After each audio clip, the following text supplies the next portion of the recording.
Hey friends, welcome back to another episode of Space for Life. I am really excited about today's episode. Today's episode is going to be a fascinating and inspiring conversation that I have with my special guest, Dr. Wendi Lord. And this is the second of the kind of Come and See series coming out of the phenomenal trip. Thank you, Scott and Amy Ziegler, to Laguna Beach to hear all about the Come and See Foundation, who is responsible for everything related to the Chosen TV series. The Chosen TV series that has taken really the world by storm. And Wendy's the perfect guest to kind of dive into this part of the Chosen that is taking the world by storm. Because Wendi is the Vice President of Localization for the Come and See Foundation. And if you don't know what the Vice President of Localization is, I didn't either when I first heard the title. Wendi will describe this to you. And it's an amazing responsibility that she has. So we're going to hear all about that. She's been a longtime leader in Christian publishing and music, and is also an author of the book Propel Your Potential. And so her work is right at the intersection of everything faith, technology, and growth. And if you know me and my podcast and things that I'm interested in, you can quickly get the sense of why I had to grab Wendi and say, would you please be on my podcast? So I think it was maybe the second or third night of the conference. I had the privilege, Weezy and I did, of being at the dinner table with Wendi, who was also one of the keynote speakers that night. When she got up and I heard that she is at the forefront of translation and everything AI related with the Come and See Foundation, my jaw dropped and I just went, my gosh, I've got to talk more. And so immediately after she finished and after the meeting ended, I kind of barged my way in and said, Wendi, I love everything related to AI. I'm so fascinated about everything you're involved with. I'd love to talk more. Any chance you'd come be on my podcast? And she graciously agreed. So, Wendi, I am been thrilled and been looking forward to this conversation ever since the conference ended. Thanks so much for coming on board. I am so humbled. What an introduction. Thank you so much. It's truly an honor to be here. And when I met you, I think we both kind of lit up as we started talking about AI and translation and what are the possibilities. And I could tell we had some real synergies. So thank you so much for the invite. I'm thrilled to be here today. Thank you. Well, one of the things that was just fun for me, with Weezy is we began the conversation and, so many people think of technology people as kind of nerdish. You are anything but that. So when we began talking, it was just such an incredible energy about the conversation and about talking, everything related to what you're doing and the vision, the excitement of being a part of something that has the potential to change the globe, change the world, change people's lives. And so we have so much to share about. So I'd love it because I think it's so relevant if we could kind of begin the conversation by just you're telling a little bit about your story, because it's pretty amazing all that you've done. Your background. So I'd love to hear more of it myself, and I think everybody would be interested in it. Sure. Well, thank you for the opportunity to do this. I do feel very fortunate, and it's so interesting to look and see how God ordains our steps. And we look back and we get to see the thread. When we're in the middle of it, we're not sure why we're doing certain things, right? But it's the look back and we say, aha, that's why that was going on. Yes. So I started my early career in the Fortune 50 space. I was in consumer packaged goods. I was at an organization that I very much adored. I loved my role. I loved the work, and very competitive. A lot of great thought leaders, very, very sharp people when you're in that space. I did feel like I would be there for quite a long time, but got to a point where I felt like I was being called away. And without even having any sort of safety net or another offer, I decided to step away from that organization and see what God had for me. And ultimately, what that ended up looking like, you mentioned it earlier, I landed in the publishing space. And I spent quite a long time in that organization, obviously distributing faith-based content. And I got to work with some remarkable authors. I also was working in the Christian music space and running operations for a Christian record label.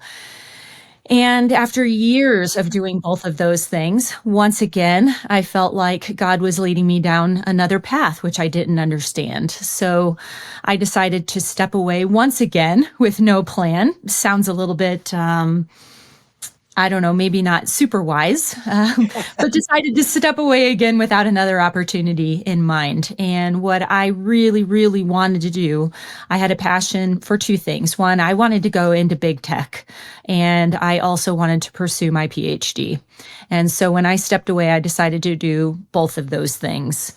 So as I was in the technical space, a lot of what needed to be done was the localization work. And when I say localization, let me just explain that quickly for everybody. It's rather than a word for word translation, things have to be culturalized or made relevant to a local culture. So we use the term localization to say, look, it's not just this word for word translation, but it's really making it meaningful and relevant to the local people group. So again, I was in the tech sector, and all of our documentation and training needed to be translated. And we had some very unfortunate accidents in terms of how things got translated. So they asked me to take that on. And I began working in that space as I was also doing my graduate work, where I was very focused on human flourishing alongside instructional technologies. So after a few years of that, finished up the PhD, and all of a sudden, Come and See reached out and said, how would you like to bring together all of those experiences in terms of your expertise with faith-based content, your knowledge of localization and translation and technology, and come and see and lead the efforts here for the show, for translating the show. And it didn't take long for me to decide that was exactly the right opportunity. So that was about 3 years ago now, and it's just been an absolute joy. I had been binge watching the show, as most people do. And so my husband said, I can't believe you've been binging this show, and now you're going to be working on it. So it was absolutely a divine intervention. Yeah, it's an amazing story. It's a really it's a bold story. I mean, who's to say what's wise if we're going the direction God wants us to go? And sometimes, it's a step out that is the bold and the wise thing to do. I mean, at times we make prudent decisions based on, information that's in front of us. But I think a lot of times we're called, like Abraham, to go to a place I'll show you. And it's just not as plain as we might like it to be. The other thing that strikes me, and it's been very true in my life, is that we have all of these disparate experiences that seem unrelated in so many ways. And then at some point down the road, an opportunity comes up and we go, oh, that's why. Exactly. That's why God took me this direction. That's why he then redirected me this direction. And it sounds like what you're doing now is a culmination of those paths that God's taking you through that took kind of bold steps of obedience on your part. Yes, and I often tell my colleagues I have the best job on the planet. So we have a very good Father, and He knows exactly how He's wired us and gifted us, and this is just a fantastic fit. And that's an odd word to use because it's not about job fit. This is a calling. This is a Right. great calling. And we know when it's a good calling because it brings together our passions and our skills in a way that just brings great joy. So it's Yeah. truly a privilege. Well, you're right. It is a calling, and it's amazing. It's an encouragement that I often will tell people that calling is also often a fit. So I've been reading on my own in Exodus recently, the beginning of Exodus, and found out that the name Moses means rescuer. And then he had all of these experiences of rescuing the Hebrew, rescuing Zipporah, and then God called him into the ultimate position of rescuing. And so I think, the beauty in a sense of walking with God is he melds together calling and fit and then magnifies it in so many ways beyond our imagination. Yes, more clever than any of us could ever think of, right? Yeah, absolutely. Well, I think most people or a lot of people are very familiar with The Chosen. I find also that there are a lot of people that have heard of it, but don't really know that much about it. In the broad scope, it's the full life of Jesus, and it's getting ready to launch its 6th season of 7. But maybe you can just tell us a little bit more about The Chosen and the Come and See Foundation that oversees The Chosen. Sure, absolutely. And we can really kind of distill this down to the three main pillars of Come and See. So maybe let me briefly overview you on all three of those. The first one we call Appeal to the One.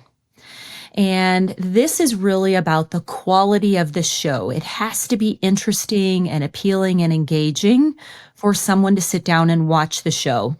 And so for us, that looks like praying for supernatural creativity and production of the highest quality.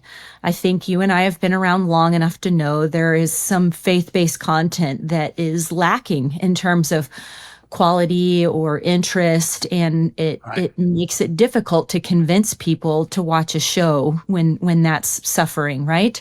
But for us, that's first and foremost appeal to the one so that we all feel incredible about sharing the show with other people.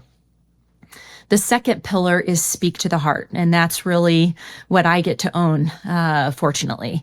And this is about our commitment to take all 7 seasons of the show to the world in 600 languages. And so I think you and I are going to talk a lot more about that in the coming minutes. Yes. And then the third one we call Give to the World. And we have a commitment to make this show freely available through the Chosen mobile app, always, to anyone. And so we have a team very focused on how do we give this show to the world? How do we let 1 billion people experience the authentic story of Jesus? So in a nutshell, that is the Come and See organization. And just to be clear, Come and See is the intellectual property owner of The Chosen. Okay. So while we have 5 and 2 Studios who produces the show, Come and See then is the intellectual property owner who's responsible for, again, translation and taking it out to the world.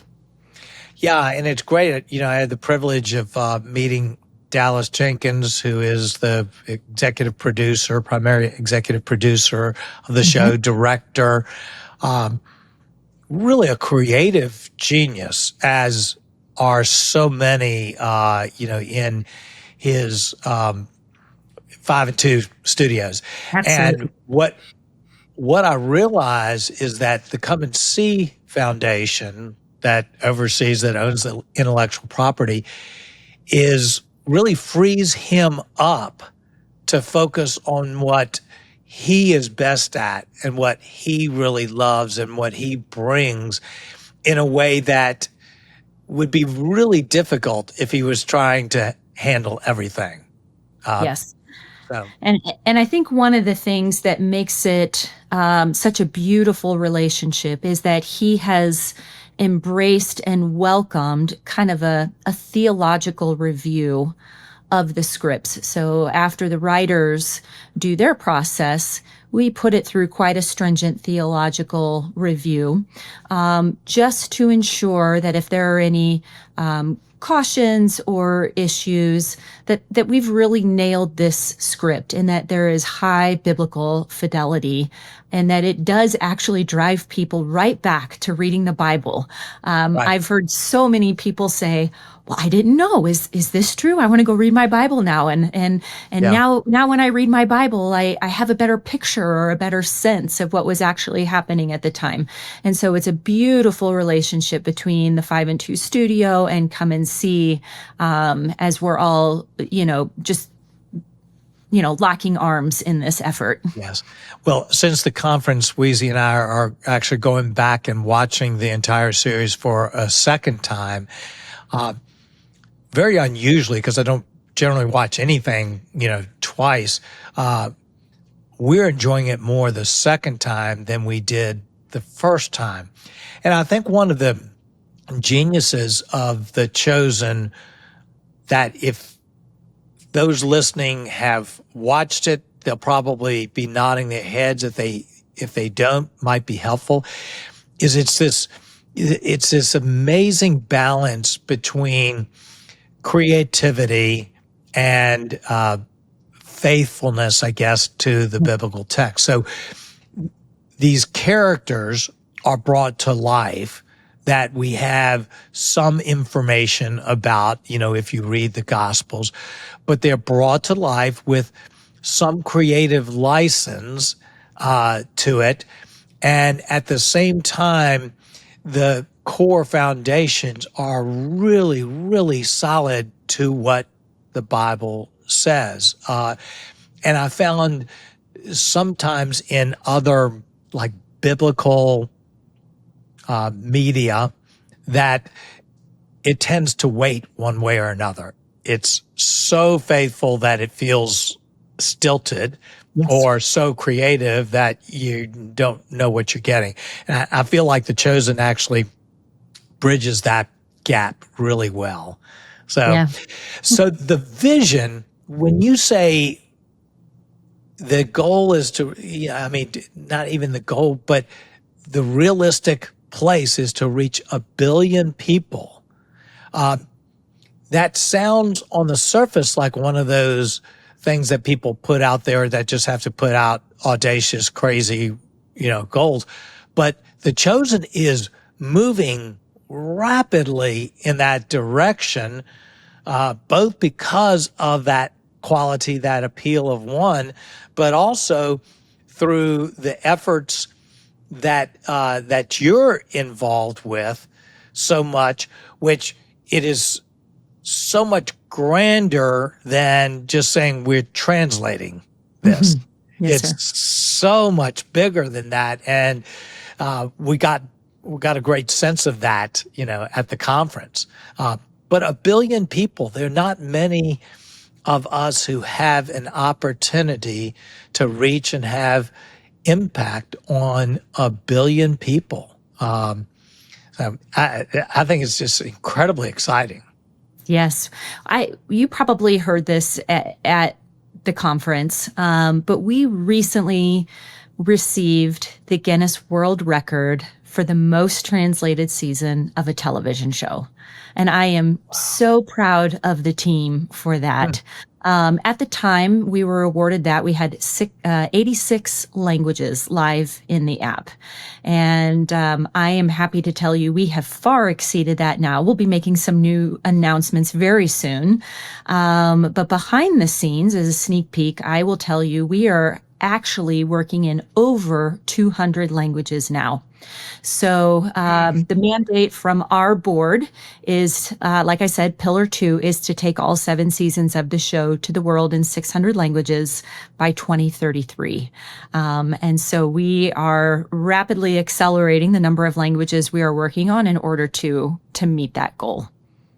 Well, and it's different in terms of those efforts, and we will talk a lot more about this, than it is with other things. You know, often you kind of get something going and you get momentum, and that momentum kind of just carries, slingshots you forward. But at least it seems to me with translation, once you get beyond the first 50 or so that are really widely spoken, each language you bring into play after that is more complex and time consuming to figure out how do we bring this, entire series to this language. And not to mention, and perhaps you can get into the weeds of this a little bit, it's not just a matter of, having captions at the bottom of a screen. It's not just a matter of having some random voice dubbed over. Your commitment is to bring it in the heart language to all of these 600 languages in ways that enable the full experience to happen. So, I think of the man who plays Jesus, Jonathan Rumi, that people can hear his voice with that. I just think that is a whole nother level. So each language gets more and more complex, and that's your job. Let's break this down a little bit for the listeners. Good. So the top 100 languages, we call those the majority languages. Those are the ones most people are familiar with, right? Spanish, French, Italian, Hindi. And those are in commercial markets, which means there are studios, there are plenty of voice actors, there are movie theaters. And so in all of those markets, we have a very viable dubbing infrastructure. And so we can find voice actors and we can cast roles. And so all of those are earmarked for dubbing, and you will hear an audio edition of all of those. And fortunately, I have a colleague who's very, very good at casting, has a wonderful ear, spent a career at Disney, and he is quite good and helps the local studio cast each role. But the goal is 600, not 100, right? So the remaining 500 languages are called minority languages, or they are the lower resourced languages. And in those markets, to your point, we don't have a dubbing infrastructure. There aren't lots of voice actors. There aren't readily available studios and movie theaters. So initially, those have been slated for subtitles only. However, your guest on the show today will not sleep until she figures out that this is the group that actually needs the audio, right? So these are pre-literate people groups who really will struggle to read subtitles. And so my days are spent working on solutions to provide audio to these remaining 500 lower resourced languages. And, I get asked a lot, what role is AI playing in all of this? And so I will tell you, on those majority languages, like any other Hollywood show, it starts with a translation team at a studio taking the first pass.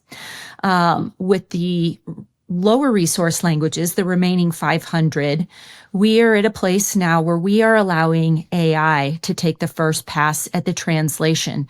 To your point, these are complex languages with a limited number of people who can properly do the localization work.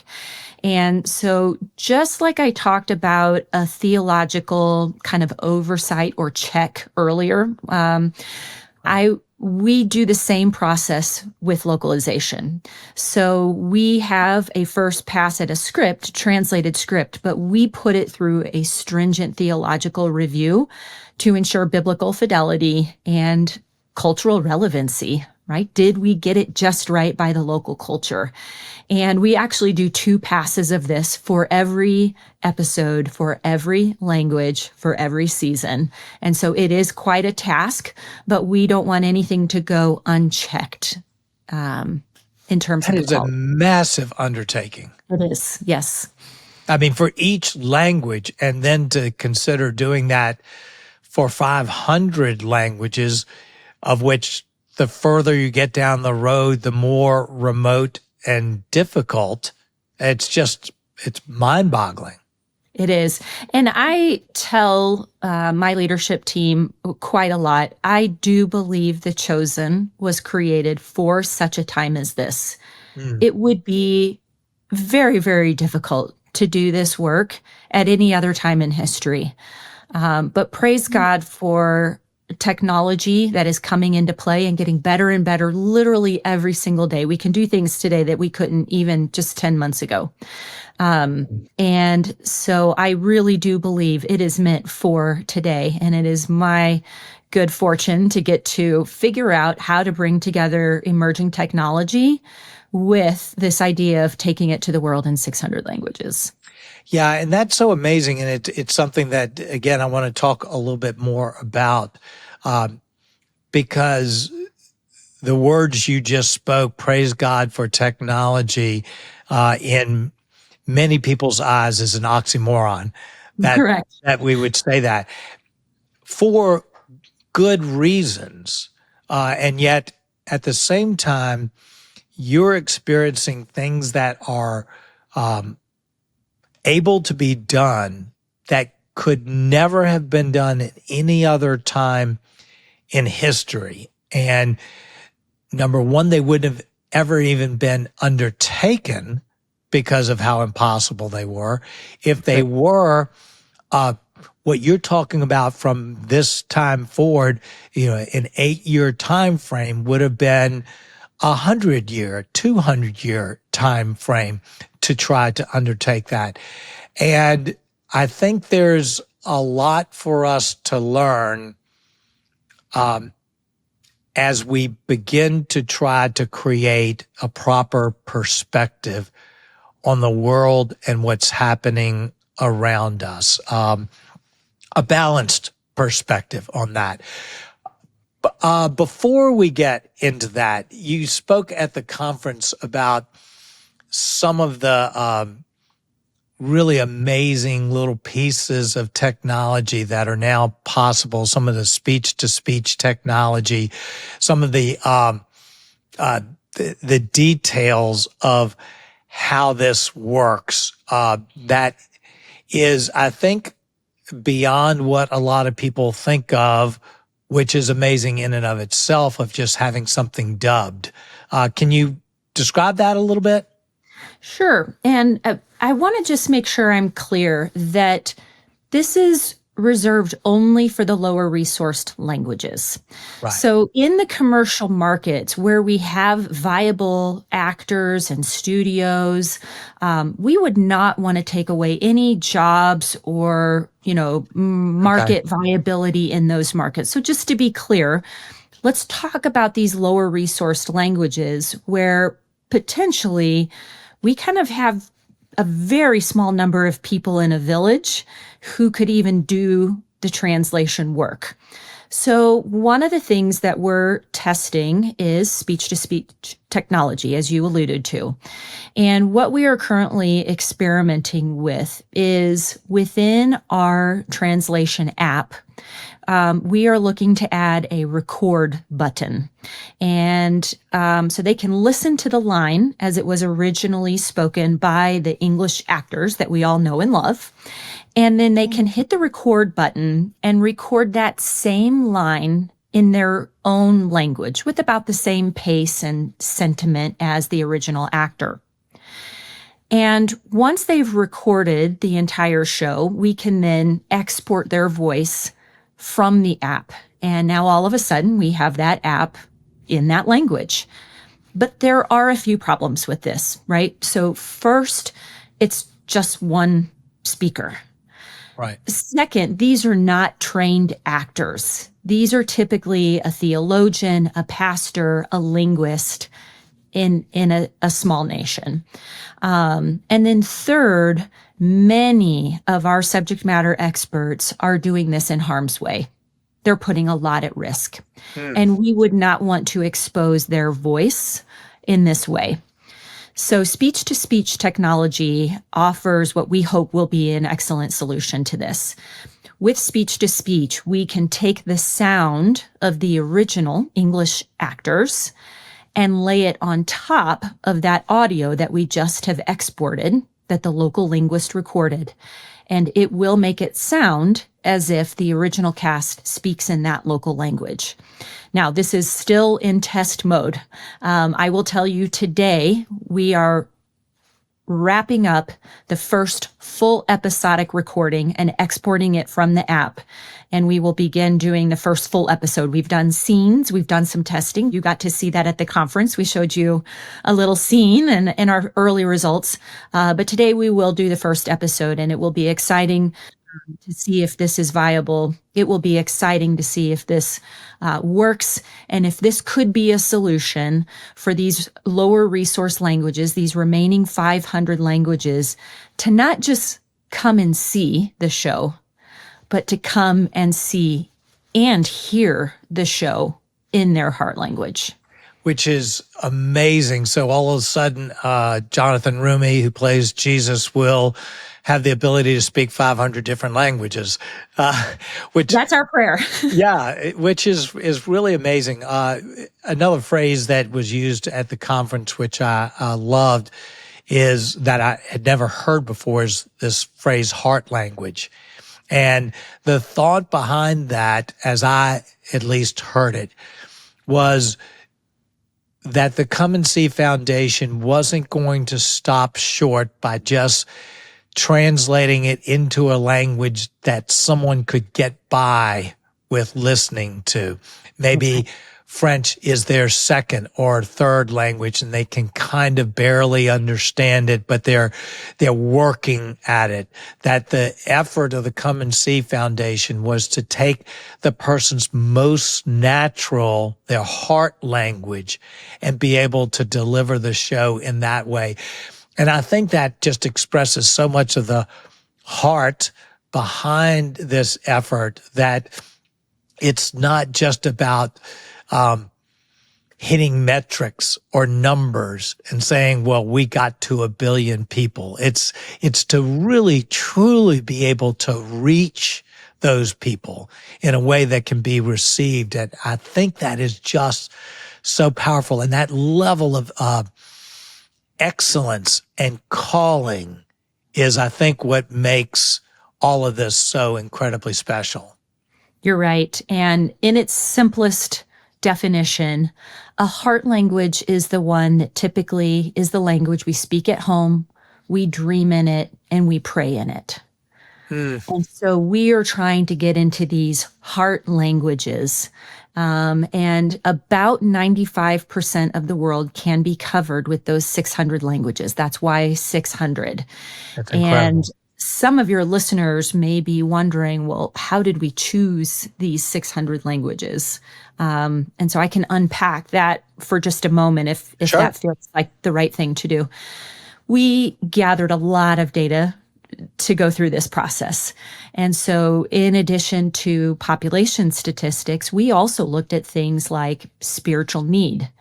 We looked at the extent to which the Bible has been translated into that language. We looked at a lot of digital data, such as cellular connectivity. So can this people group even download the chosen mobile app? Right. And so we pulled all of these factors together to arrive at the 600. However, I don't speak all of these languages and I do not live in all of these nations. And so we lean heavily into our local in-country ministry partners to help us ensure we select just the right dialect, that it's not purely data-driven. The data informs us, and then we look at local experts to help us get that just right. That's really helpful. It was very interesting. Just the other day, I was having a conversation with a friend here in town who's actually been on the podcast, Michael Thaler, who heads up Effective Ministries, which is trying to reach the nation of Niger for Christ. And so he's very involved with that. And we were talking about bringing the chosen to many of his ministry partners in Niger. And so then the conversation went to, well, what language? And much of Niger, by the way some people pronounce it, speaks French. But the more heart language of a lot of people is Hausa. And of course, I didn't know and still don't whether, the chosen has been translated. My guess is that would be certainly in the top 600. But they have a church in just a kind of a bush type of community out in Deschandu, I think is how it's pronounced, a new church and group of people that have never heard the gospel that they want to reach. And then I think there's a third language to play. And so all of a sudden, everything that you're talking about was coming into play of saying, how do we bring this show and the beauty of all of this to all of the people in Niger? And so it was kind of the meeting and the collaboration of everything that you're, involved with and making happen with kind of the boots on the ground and people who are desperate to hear and hungry to hear the message of the chosen, and that will lead them to God and to the Bible. Well, I am very happy to tell you that we are actively recording season 1 in Hausa right now. Oh, that's great. I can't wait to tell Michael about that. So that's exciting. Thank you for sharing that story. Oh, yeah, that's exciting. Well, it just gives a sense that, this is an amazing project, but there are people behind this. Yes, there are absolutely. People whose lives are being changed. And this reaching 1 billion people, maybe more by the time all of this, that has the opportunity to literally change the world. And that's just incredible. That's what we're praying for. Yeah, that's great. Well, before we go on, thank you. It's just for your efforts. And, I know it's a massive job and a massive responsibility. It's for a time such as this, and you are for a time such as this. So thank you for that. Oh, it's my delight. Yeah, absolutely. Well, maybe we can shift gears for just a minute. And I know that maybe some that are listening are not as, technology obsessed as I am. But I think almost everybody in our world is now facing a rapidly changing world that's changing on so many fronts. And technology, instead of just being this add-on, and even with smartphones when they came out, it was an add-on kind of to our life. We're now looking at technology stepping in such a way that is utterly changing things. And those changes are substantial, and they're happening at a pace that we've never seen before. And the changes, we may have a sense, can be for good, but there's also a lot of fear behind things. And so I think you're a great person to speak with some balance to what do you see when it comes to some of these technologies, and I'm talking about, machine learning, AI, you get into quantum computing, these types of things. What do you think really deep down are both the greatest opportunities, and what do you fear maybe as the greatest threats behind these technologies? Yeah, most people's first inclination is to feel that threat, right? That fear. It takes, we have 3 negative thoughts for every positive thought that we have.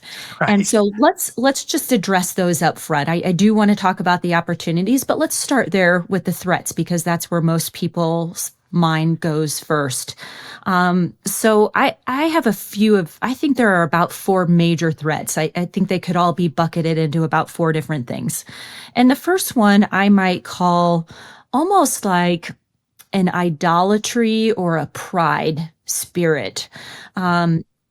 As we think about these emerging technologies, there's a risk of this idea that I can now know everything or AI can know everything. There's some level of feeling a little bit omniscient, to be honest with you. And No question. you were talking about Exodus earlier, right? You shall have no other gods before me. And I actually do believe this is a threat.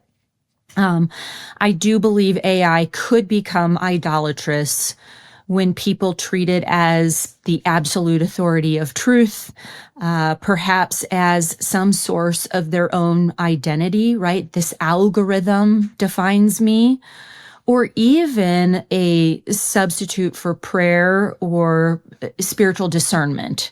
And I do believe those are real threats. And so our response as Christians, I believe, could be to just regularly affirm that God alone is omniscient.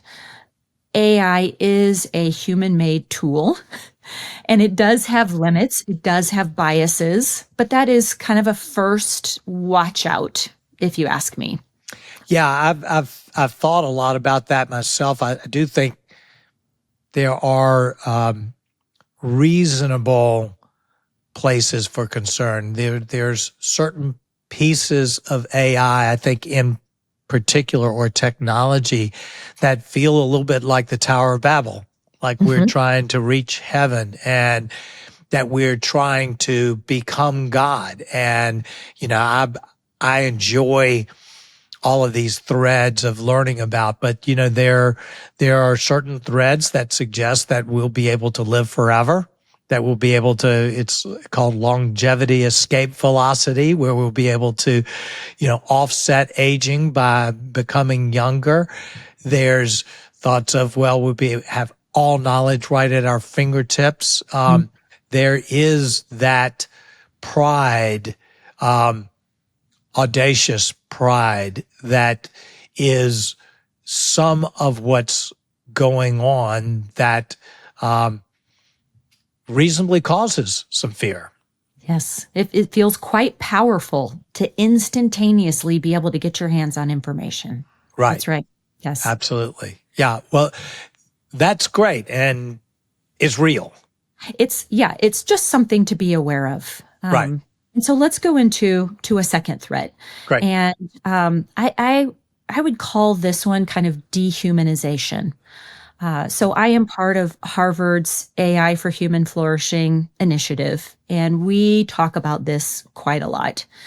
So emerging technologies often can cause us to start treating people as data points rather than as God's image bearers. It often can reinforce biases against marginalized groups. I know for me personally, one I fall prey to is I can start prioritizing productivity. I truly can just get a lot more done in a very short amount of time. And so this is one where I really want to guard my heart. One thing, I listened to the episode you had Meg Hunt on from Wycliffe, Yes. And she did such a beautiful job talking about emerging technologies and remembering that they're simply a tool. Yes. Right? They're not the end all be all. And so a term that's been used a lot in the last couple of years is human in the loop, right? Like let's make sure we have a human in the loop because AI can produce what they're calling work slop. A recent research study called it work slop that it produces. And my encouragement on this particular threat would be, let's call it AI in the loop. Right? Humans still run the show, and let's use AI as the tool and keep it in the loop. it's just a small change, nuance in the verbiage, but you can hear the difference between simply being like a human in this big AI loop versus AI being in our human race as a tool. And so for me, that would be a second threat to be mindful of.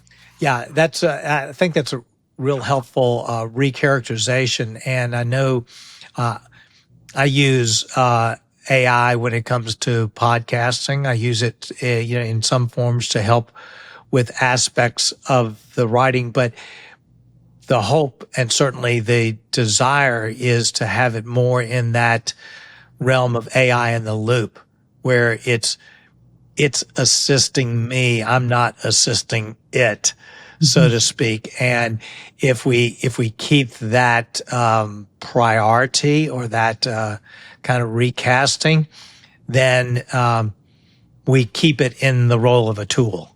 And that's a beautiful segue into what I think is kind of the third trap or threat. And I could call that kind of a false wisdom. And what I mean by that is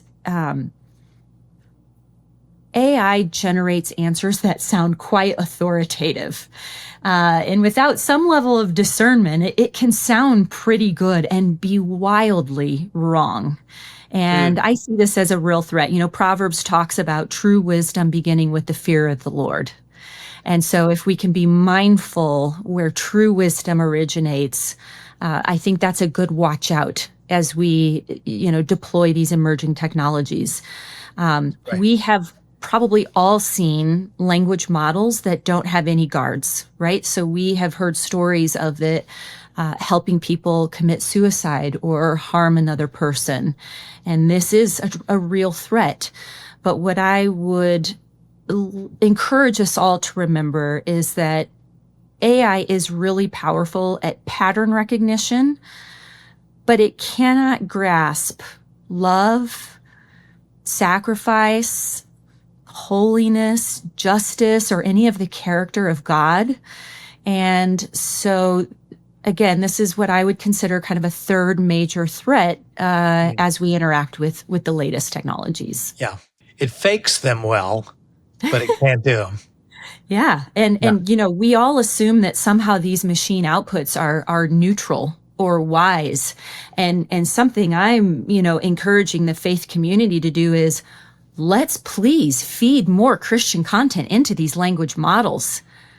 Yes. Right? Why should we allow anything that is agnostic or atheistic or another religion that doesn't align purely and squarely with God's truth? Why are we letting that feed all the language models?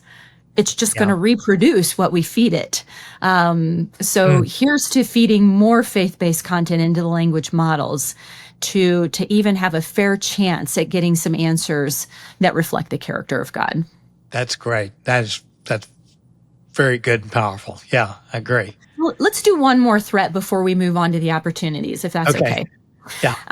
And the last one you already alluded to, it was kind of, this idea of Babel thinking, the Tower of Babel, right? Yes. And AI could induce a belief that humans can now exceed God's limit, right? We can now know everything, which was the original sin, which is so fascinating. We can now be like God and know everything he knows.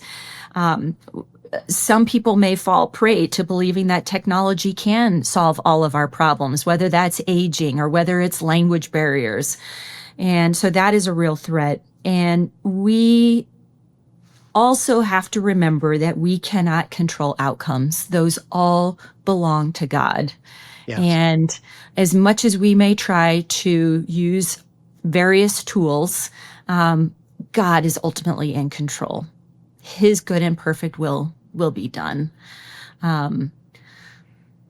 So those are kind of the four threats I wanted to run through, but I don't want to leave an audience with a downer, right? We need to talk about some of the positive attributes of these latest tools. So you want to go there next? Absolutely. Yes. Okay. This is the more exciting part. This is where you'll hear me get pretty energetic, because this is the side I like to look at as an eternal optimist. But let's face it, we all know that expanding access to the gospel is the primary way I'm using emerging technologies right now. Right. Romans 10:14 says, "How will they hear unless someone preaches?"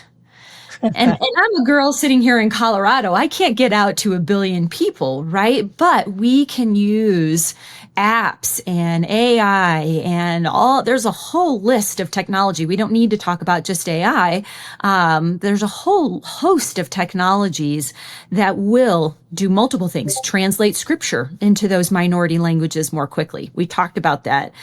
Support local pastors with resources. You and I have been talking a lot about episodic content, but there are things Come and See is doing in terms of discussion guides and other pastoral resources, and all of that can be translated with the facilitation of technology.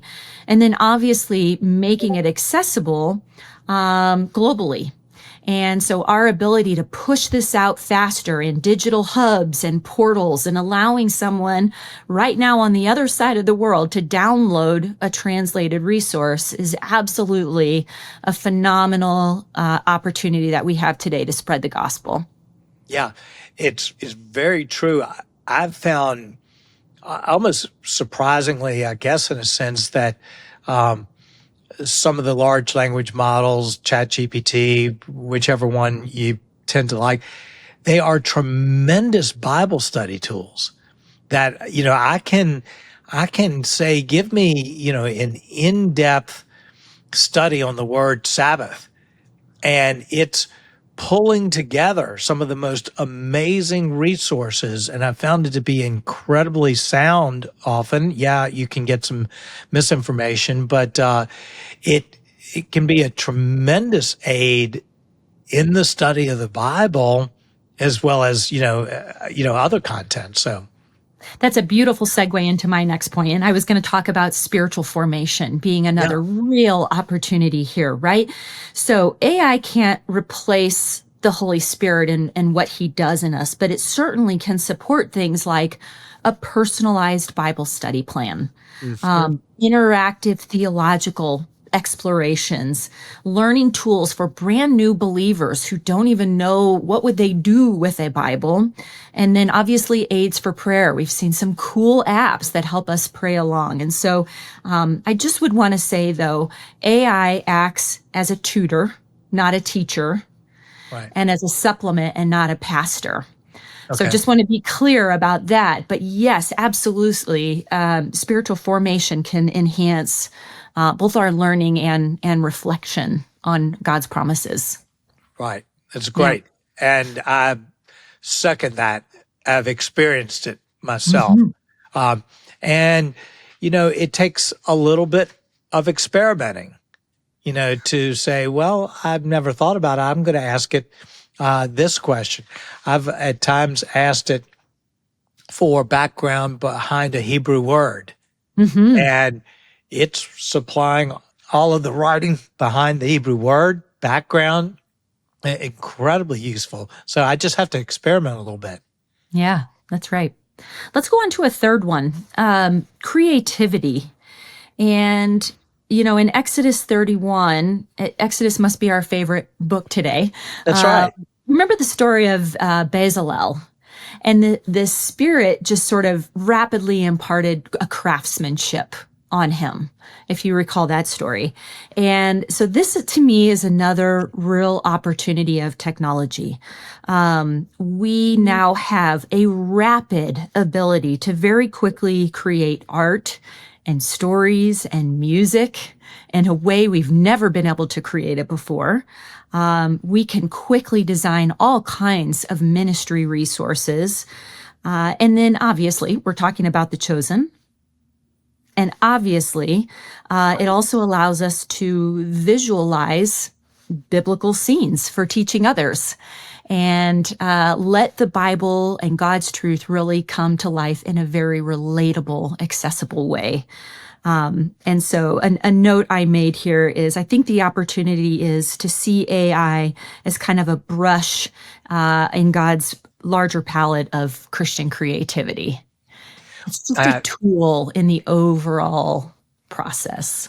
Yeah, certainly as I understand it, the ability for AI in the near future to really create, or at least assist in creating, powerful, impactful video and story is amazing. And I think particularly if we keep it as AI in the loop as opposed to, otherwise, I think the opportunity for many people who maybe don't have the level of training or opportunity to put them, in the mix to where their voices could be heard, may be able to use AI in a powerful way to augment their God-given gifts for good and then distribute it in a powerful way.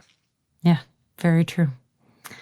I would be remiss if one of my points wasn't human flourishing. As a researcher and an avid fan of human flourishing, I'd like that to be kind of the last point as the real opportunity that I see here. So sure, AI can take on very repetitive tasks, administrative tasks, translation, scheduling, summarizing.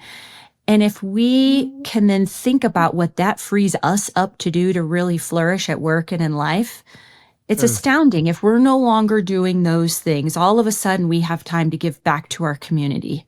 All of a sudden we have that moment to have more pastoral care for the people around us, our families, time to worship, discipleship, perhaps volunteering and doing, justice work. When we really allow technology to do some of the more mundane tasks, I really do believe it just frees us up to do some more powerful work that allows people around us to thrive. Yeah, I love that. And it fits so much into Space for Life and the book I wrote, Space to Breathe Again, where, the point of creating space is that we can enjoy it and we can use it to enhance our relationships and our growth and our relationship with God, not so that we can just fill it up with more stuff. And that's obviously the risk, is that we just become machines churning out more and more. But if we do, as you say, and use the AI to flourish and to grow and to create more intimacy in our relationships with God and with others, that's the beauty of it. Yes. Exactly. Yeah, that's great. Those are really helpful, and I think that they paint a balanced picture of saying how can we be wise about the risks that come with AI and the risk in our own hearts of the place that it can play, but yet at the same time not be fearful of it, such that we don't use it in ways that could be, really helpful for us. That is what I would want, to make sure that you and I convey here is hope and not fear. I like to say that I believe that AI will do to our work what the microwave did to the stove. There are great use cases for both, right? There are things when we need just a quick microwave work, and then there are other times we want to marinate and bake, and we need a much longer process. And so I do just want to offer hope to people. Both have their place, microwaves and stoves. And technology cannot threaten God's sovereignty. He is in control. He is not surprised, and he knows how this all ends. And we do too, frankly, right? Yes. Yeah. That's great. And that is such a great reminder. God is in control, and he will always, always be in control, and he will always be good. Yes. So that's great. Well, my own curiosity makes me ask kind of this last question. I love technology, but you are so much further along in so many different ways. I'd love to just get a little insight into how do you personally use AI and or some of these technologies, maybe even beyond AI, and where do you choose to say, nah, not interested in it here? Yes. Well, I'm a fairly typical Gen Xer in terms of I crave digital privacy, and that's sort of a hallmark of those of us in that age group.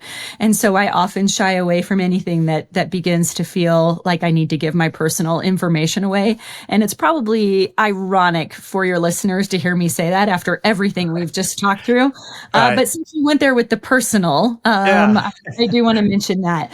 So, interestingly, one thing I think I'd like to just say really quickly before I dive into some of the practical things is, interestingly, I did my dissertation work around human flourishing and whether looking at digital images that resonate with us could actually improve our ability to flourish.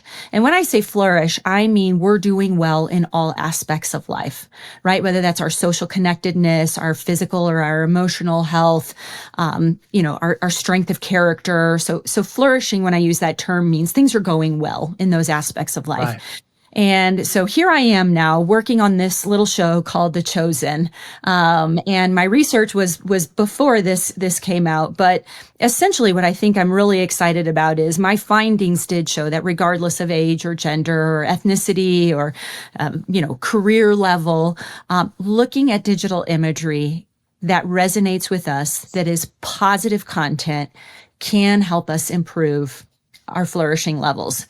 And so if you're wondering, like, how much is Chosen should I be watching? Go for it.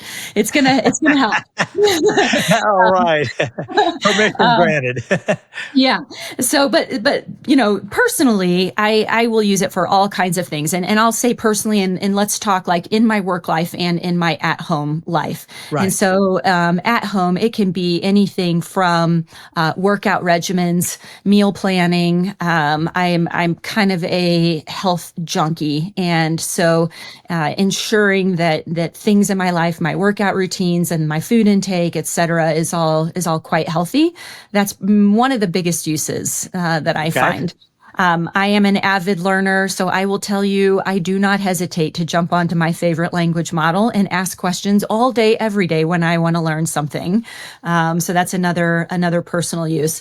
One thing I usually, this is Wendy's own rule. This is no one's rule, Right. except for me making it up, is I ask myself, is this going to take me more than 10 minutes?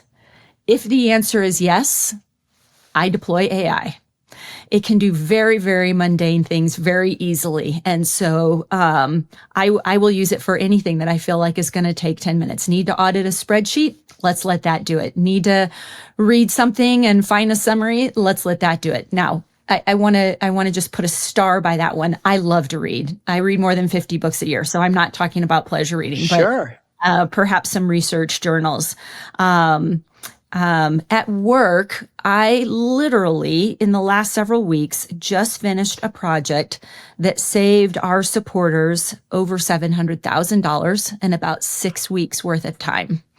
And Wow. I just had the feeling, I think we can just crush this in a few hours. And sure enough, I started doing some exploring. I asked my language model to create a little website and let's just upload some things and make this whole process automated. And that happened. So there's really almost nothing that you can't think about and consider whether it's a good tool. All of that to say, please watch for work slop.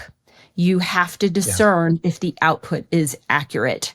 So I will not pass anything on if it has not been QC'd, obviously. So that's just another thing, of course, I would be remiss not to say, but I use it personally and professionally throughout most of the day, every day. Well, that makes me a little bit jealous. I wish I just knew a little bit more because I think it's really fun to me and exciting to think of, being able to know enough and to steer things enough to be able to save an organization $700,000 in 6 months. I mean, that's just incredible. That's just thrilling. And that is just a taste of the upside. And then just the fun of being able to, get recipes or other things. It can be a lot of fun to learn these things, I guess, as always, kept in its right place. Right. And let's remember that we're called to be good stewards of what God has put in front of us, right? And so when you take that perspective that, look, there are generous supporters who are making all of this possible, we must do our very best to wisely steward those resources. And so some of your listeners who may be skeptical saying, I can't believe she uses AI for everything, that is the motive. And I think that's what's really important to underscore is, again, and it goes back to that first pitfall I said, right? It's not about pride. How slick can I be? How cool can I be? But really the intent of my heart is to say, how do we take what's in front of us and do this to God's glory in the most excellent, most effective way that we can? Oh, that's beautiful. I love that. Perhaps kind of as we're pulling things to a close, there are people in a wide spectrum of how they look at AI and look at technology, from people who look at it with skepticism and cynicism to, highly interested. Do you have a kind of a final encouragement for those either related to The Chosen and Come and See, or a personal attitude or perspective towards technology, from your experience of really the thoughtfulness that you've expressed of understanding the technology as well as the limitations and dangers of it? Any kind of a closing kind of encouragement for those who are listening? Sure. One thing that I really am focused on is screen time. How much am I looking at a screen? And again, this will sound ironic after everything we've just talked about. But I'm very mindful that there are humans around us that still need care, that still need us to set down the devices and be very present. So simultaneously, I would encourage you, start getting comfortable with some emerging technology. How might it help you offload some mundane tasks to go focus on some other things that God's called us to do? And so go use it, but also set down the devices and let's go be real humans with each other and be involved in your community. Go study your Bible. I hope that everybody who watches The Chosen goes and reads their Bible when they're finished. And as I said earlier, God is sovereign. He knows how this whole thing lands.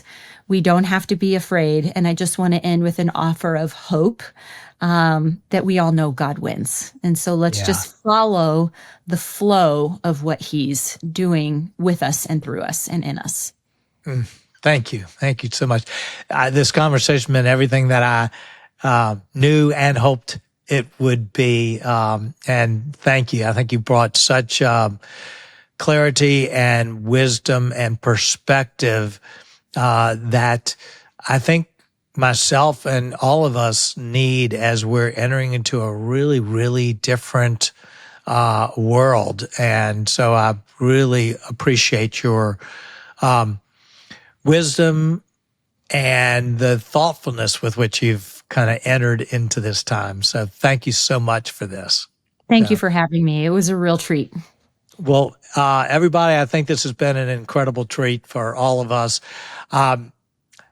This is an episode that's worth sharing that I think would be of interest to virtually anybody in our world, both as a way of subtly sharing, an incredibly impactful show, The Chosen, as well as to enter into some meaningful conversation about what's going on in the world around you and how to navigate these waters that we're in. So thank you for listening. Please share this with as many people as you can. Also, I'd be remiss if I didn't mention Come and See as a nonprofit foundation, and all of everything that Wendi is talking about and that is happening and will happen is a function of donations that are made.